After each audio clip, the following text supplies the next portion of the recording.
Hello বন্ধুরা, কেমন আছো তোমরা সবাই? আশা করছি সবাই ভালো আছো। আরও একটা মিনি ব্লগ নিয়ে তোমাদের কাছে চলে এসেছি। ভিডিওতে তোমরা যাকে প্রথম ভাত খেতে দেখতে পাচ্ছ সে হচ্ছে আমার ছোট্ট ভাইজি মিঠা রানী। তারই মুখে ভাতের দিনের মিষ্টি কিছু মুহূর্ত তোমাদের সঙ্গে শেয়ার করছি। ওকে দেখো, ওর দাদু মুখে ভাত খাওয়াচ্ছে আর ও একটু একটু করে খাচ্ছে, আর ওর দাদুর মুখের দিকে কিভাবে দেখছে দেখো। ও কিন্তু সব কিছু একটু একটু করে টেস্ট করেছে, একটুকুও কাঁদেনি। আবার দেখতে পাবে তোমরা যে খাবারের টেস্ট ওর ভালো লেগেছে বলে আবার দেখো দুলছে, দুলে দুলে খাচ্ছে। এত মিষ্টি আর ভালো মেয়ে ও।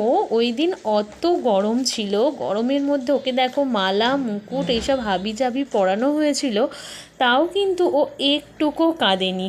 খুব অনুষ্ঠানটাই খুব আনন্দ করেছে ও, পুরো অনুষ্ঠানটাই ভালোভাবে উপভোগ করেছে আর বাড়ির লোকেদেরও উপভোগ করতে দিয়েছে। আমরা ভাবছিলাম এত গরমে হয়তো কান্নাকাটি করবে, কিন্তু না, ও খুব আনন্দ করেছে ওর মুখে ভাতের দিনকে। তোমরা ওকে আশীর্বাদ করো কিন্তু, যাতে ও অনেক বড় হতে পারে। আর চলো এখন টাটা, দেখা হচ্ছে তোমাদের সাথে পরের কোনো ভিডিওতে।